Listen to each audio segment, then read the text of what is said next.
Chegamos então ao final da terceira temporada de Kimetsu no Yaiba, numa conclusão de muita ação e desespero como o anime sempre consegue entregar, com cenas muito emocionantes com a vitória dos caçadores de demônio, mas também algumas soluções de roteiro meio duvidáveis, e isso a gente não pode negar. Sim, eu tô falando da Nezuko ter conseguido conquistar o sol, justamente no momento de maior sacrifício da personagem, tendo jogado um banho de água fria na cena depois dela quase ter morrido queimada. Entendeu? Banho de água fria. Ela morreu queimada. Vamos então falar sobre o 11º e último episódio dessa terceira temporada. Chegamos ao fim dessa jornada, mas não se preocupem, vão ter mais temporadas, obviamente, né? Eles não vão largar o osso assim tão fácil. Então, se você não for inscrito ainda, aproveita para se inscrever nesse momento. Temporada que vem tá saindo a segunda temporada, né, de Jujutsu Kaisen, que a gente vai cobrir aqui no canal também. Então, se você quiser ficar inteirado dos próximos animes que forem sair, você lembra de conferir a sua inscrição no canal e de ativar o sininho para sempre saber quando tiver vídeo novo e poder vir correndo assistir, beleza? Vemos então no comecinho do episódio o Tanjiro usando da respiração do trovão do Zenitsu, somando então mais uma respiração ao seu arsenal de respirações junto da respiração da água e da respiração do sol. Agora ele conseguindo também usar a respiração do trovão do Zenitsu, né, para somar ao seu arsenal. Foi legal que o Zenitsu, de certa forma, já que ele não tá participando ativamente dessa temporada, pelo menos no finalzinho, aos 45 do segundo tempo, ele foi lembrado e ele pôde ter a sua participação indireta no fim das contas, né? Essa foi uma cena muito bem animada do Tanjiro, ele conseguindo ultrapassar ali tanto a Nezuko quanto o Genin em velocidade, chegando até o Hantengo, e o Hantengo se expandindo para não ser cortado, enforcando o Tanjiro. E nesse momento, galera, a gente tem uma confusão. Aparece a Nezuko e começa a jogar o sangue inflamável dela no Hantengo, aí depois chega o Genin também, começa a segurar e tentar arrancar os braços do Hantengo, ele e começa a pegar fogo junto e fica, caralho, também pego fogo, também tomei o demônio aqui, uma confusão. Aí o Hantengo cai junto do Tanjiro do penhasco, aí depois ele levanta, tá sem os braços porque o Genin tinha arrancado, depois o pescoço dele tá com a espada colada e ele, ao invés de, não tem nem como tirar mais, né, já que tá sem os braços pra poder, e começa a correr, mas uma confusão que chegou até a ser meio cômica essa parte, pra ser sincero. Só que o Tanjiro, ao ver ele fugindo, continuando a correr, diz que vai caçar ele até os confins do inferno, galera. Essa foi uma frase forte dele, e a gente vai falar daqui a pouquinho sobre algumas coisas, algumas reflexões que a gente teve nessa temporada, e principalmente nesse final de temporada, nesse último episódio, né? Mas a gente vê, nesse momento, o Tokito chegando finalmente, né, e conseguindo entregar a espada, a antiga espada do Yoriichi para o Tanjiro. Engraçado que nesse momento o Haganezuka-san aparece também ali, né, completamente revoltado pela espada não estar 100% afiada como ele gostaria que tivesse ficado. Tipo, olha a situação em que eles se encontram, tipo, ele nem sequer leu a situação do que estava acontecendo ali, mas independente, se ele tivesse entendido, ele ainda assim provavelmente iria priorizar a afiação da espada, né, o preparo da espada para que ela não ficasse incompleta no seu processo, né? Então, independente se todo mundo vai morrer, se a vila vai ser destruída ou qualquer coisa, meu amigo, o importante no fim das contas é a espada estar 100% polida. Então, o Tanjiro pega a espada e usa novamente a respiração do trovão junto da dança do deus do fogo e corta a cabeça do Hantengo numa cena muito bonita também, só que esse não foi o fim. Mais uma vez a gente tem a grande reviravolta quando a gente acha que as coisas se resolveram, mas no fim das contas elas não se resolveram e na verdade o jogo vira mais uma vez completamente. E é sobre isso que eu queria falar um pouco, sabe? A gente tem nesse último episódio e durante boa parte dessa temporada o Tanjiro ele precisando caçar o Hantengo, que é algo justamente o contrário do que eles estão acostumados a fazer. Normalmente são os humanos que são caçados, e tudo isso entra meio que em conflito na cabeça do Tanjiro, principalmente no comecinho desse último episódio, quando ele vê que, mano, ele tá tendo que caçar o Hantengo, ele tá tendo que caçar um demônio, e somado a isso, um demônio minúsculo e que ainda ficava se vitimizando porque, ai, eu sou uma criatura frágil, você não teria coragem de fazer isso comigo.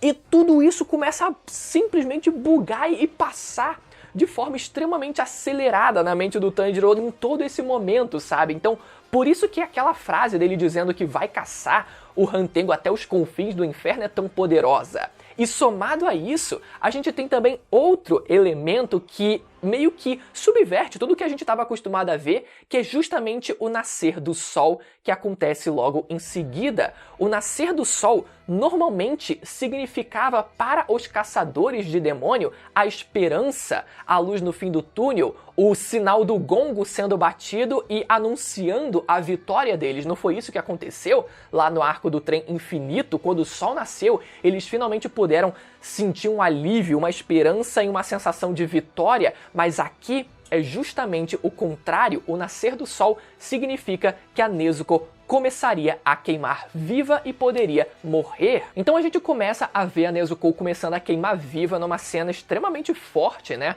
Extremamente vibrante, inclusive, as cores estavam bem vivas e tal, uma cena bem poderosa, muito bem animada também. E nesse momento o Tanjiro, ele se vê num dilema completo, galera. Ele começa a proteger instintivamente a sua irmã, mas ele também, ao mesmo tempo, vê que o Rantengo continuava vivo e correndo sem a cabeça ali. E pensa, cara, cadê? Não morreu? Como é que tá acontecendo? E ele tava indo também no ato de desespero para tentar ali comer os outros, né? Os outros ferreiros que estavam tentando fugir, enfim, para que ele pudesse se recuperar pelo menos ali alguma parte da sua vida. Mas enfim, o seu corpo original continuava intacto. E esse dilema, galera, foi pesado, mas esse dilema foi uma catarse, um momento assim que você fica, caralho, mano.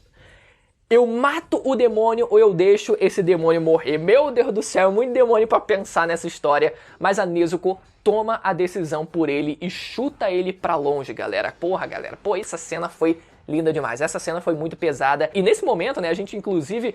Eu já senti que tava vindo, mas a gente começa a ver vários flashbacks da Nezuko, de quando eles se conheceram. E pra mim, na minha experiência, foi algo legal porque a Nezuko é uma personagem que eu aprendi a gostar, sabe? No começo eu ficava, mano, mas eu consegui aprender a gostar e curtir, principalmente depois, né, que ela começou a usar na temporada passada essas habilidades dela com uma frequência maior. Cara, pô, foi muito legal a gente ver essa cena. E o Tanjiro, quando ele pousa no chão, né, naquele gramado verde, a gente vê a animação daquele gramado ali, porra, que cenário lindo, né? Ele não olha pra trás. A gente nem precisa ter visto ele verbalizar isso, mas a gente consegue perceber que ele não poderia olhar para trás, porque senão ele com certeza desistiria, galera. E ele corre e corta o corpo maior do Rantengo ali numa cena também extremamente bem animada. E em seguida, depois de descobrir que o filho da puta tinha se dividido mais uma vez, o corpinho menor dele, que estava localizado no seu coração, finalmente é cortado também, galera. E nesse momento, olha, eu achei de uma sacanagem quando a gente vê as cenas de quando o Rantengo era humano, né? A gente finalmente ia se compadecer com ele, finalmente. Eu pensei, eu não acredito que tu vai fazer isso comigo. Mas ao contrário do que eu pensava e diferente do que a gente estava acostumado a ver, nesse flashback, o Rantengo, quando ele era um ser humano, ele era exatamente o merda que ele é hoje. Até o físico, a aparência dele era exatamente igual. Ele era um covarde de bosta que fazia as maiores atrocidades e se fingia de coitado. Ah, mas isso era quando eu era humano. É, meu amigo, isso é exatamente o que você ainda é, inclusive. E depois dele finalmente ser completamente carbonizado, o Tanjiro cai em lágrimas, mais uma vez, naquele campo verde belíssimo ali, com aquelas lágrimas grossíssimas. E isso foi legal porque a gente pelo menos pôde sentir um momento de dor do Tanjiro antes da gente ver a Nezuko aparecendo no horizonte e dando um bom dia. Vamos lá, galera, vamos lá falar um pouco sobre isso. Primeiro sobre essa habilidade de fala da Nezuko. Depois a gente vê ela tentando falar ali com uma certa dificuldade com o Tanjiro, dizendo que tava tudo bem e etc. E realmente as coisas ficam confusas nesse momento da gente não entender exatamente o motivo dela ter conseguido se tornar imune ao sol, né? Mas primeiro sobre essa habilidade de fala, é curioso que pode parecer, por mais que pareça que ela tenha perdido a habilidade de fala depois que ela se tornou um demônio, eu não acredito que esse tenha sido o caso, mas sim que logo depois dela ter se transformado num demônio, ela, primeiro, não tinha controle de si própria, né? Ela se transformava ali num animal sedento por sangue, etc. Mas uma das primeiras soluções que foram feitas para que ela fosse controlada foi aquele bambu que foi colocado na boca dela. E depois disso, ela nunca podia tirar aquele bambu. E com isso, anos se passaram com ela perdendo esse costume de falar. Então, depois que ela volta, né, a poder não precisar mais usar aquele bambu, é natural que ela volte com uma certa dificuldade de verbalizar algumas palavras, né? Natural depois de tanto tempo dela não ter falado, basicamente. E vemos todo mundo aparecendo depois, em seguida, e se abraçando, e aquele show, e a galera junta reunida. Foi uma cena bonita ali. A Mitsuri, inclusive, galera, a gente vê até a cena final dela, os momentos finais de quando ela tá lutando contra o outro Hantengo, que enfim, é tanta cópia, tanta divisão, que eu só decorei o nome principal do Hantengo. Eu senti um pouco de falta de um momento de catarse maior da Mitsuri nesse episódio final, sabe? Se eles tivessem colocado essa cena dela, pô, vai, corta e usa aquela espada que parece uma fita e tal, junto e intercalando com as cenas do Tanjiro enquanto ele estava prestes a cortar também, né? Finalmente, né? O último corte no Hantengo pequeno, eu acho que se eles tivessem feito essa intercalação, daria uma divisão maior ali de cena e daria um contexto ali, porra, um clímax ainda maior pra tudo que tava acontecendo, sabe? Ter colocado a Mitsuri lá depois que a coisa deu aquela esfriada, meio que acabou diminuindo um pouco o hype, sabe? Acabou dando a impressão de que foi mais um extra, tipo, olha lá, ela terminou de lutar lá, acabou. Só que independente do Hantengo ele ter sido morto, o Muzan, ele se encontra lá na sua mansão como criança extremamente feliz, ao mesmo tempo ali meio eufórico, revoltado, obviamente, porque ele viu que estava perdendo, mas quando ele teve o grande plot twist de perceber que a Nezuko tinha conseguido conquistar o sol, ele ficou, meu amigo, numa euforia absurda de ter a possibilidade, finalmente, de absorver ela para si e dessa forma ele próprio também vencer a sua única fraqueza, que era o próprio sol. No meio disso, vemos também o passado do Muzan e como ele se tornou o primeiro demônio da história.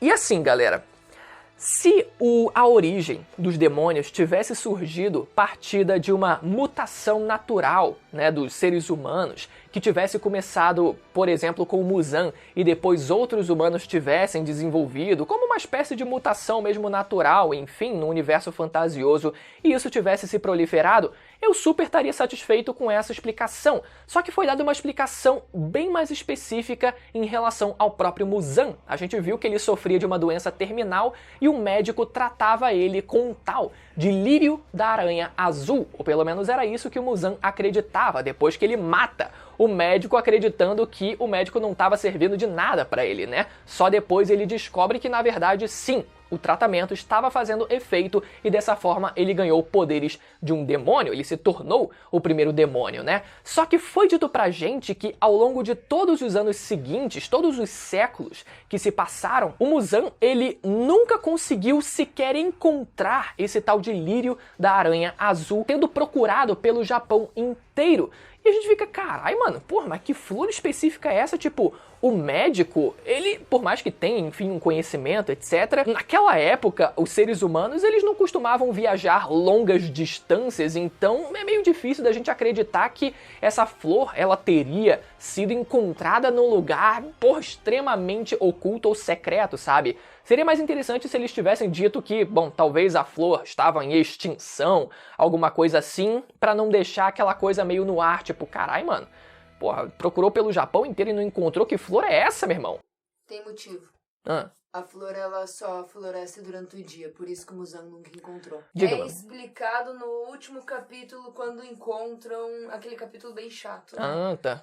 Dos descendentes que encontram uma flor que só floresce durante o dia. Ah, então tá bom. Então, a Nezuko, tendo conquistado o sol, foi algo que, além da gente não ter tido uma explicação durante esse episódio, isso a gente não teve uma explicação ao longo do resto de todo o mangá, diferente da flor, inclusive, né? Do lírio da aranha azul, que só foi explicado no capítulo final.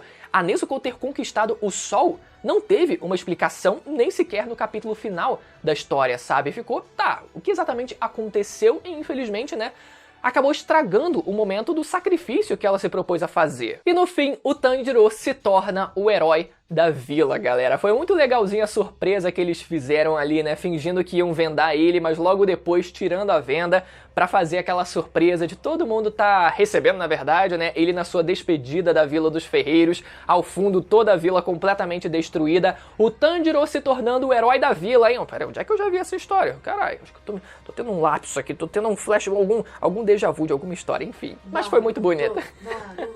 Foi uma cena muito bonita no final desse episódio, a gente inclusive ter presenciado toda a jornada de crescimento do Tanjiro ao longo desses últimos arcos foi muito legal, porque mais uma vez, lá na segunda temporada, no arco do Trem Infinito, o Tanjiro ele só conseguiu ser um suporte indireto durante aquele arco inteiro, já no arco seguinte, né, durante o arco do Distrito do Entretenimento, ele conseguiu ser um suporte mais direto na batalha contra as Luas Superiores, né, e agora nesse arco a gente vê que ele conseguiu tomar o protagonismo para si e de fato derrotar ele diretamente uma lua superior, galera. Então o mérito dele nesse crescimento foi, porra, sensacional, foi uma crescente linda da gente poder acompanhar. Eu espero que vocês tenham gostado desse vídeo. Se você ficou até o final, tenho certeza que você curtiu, então deixa o like para ajudar na divulgação. Lembra mais uma vez, se inscreve no canal e ativa o sininho para não perder os próximos vídeos que forem lançados aqui no canal, beleza? Vejo vocês na próxima temporada. Até a próxima, tchau!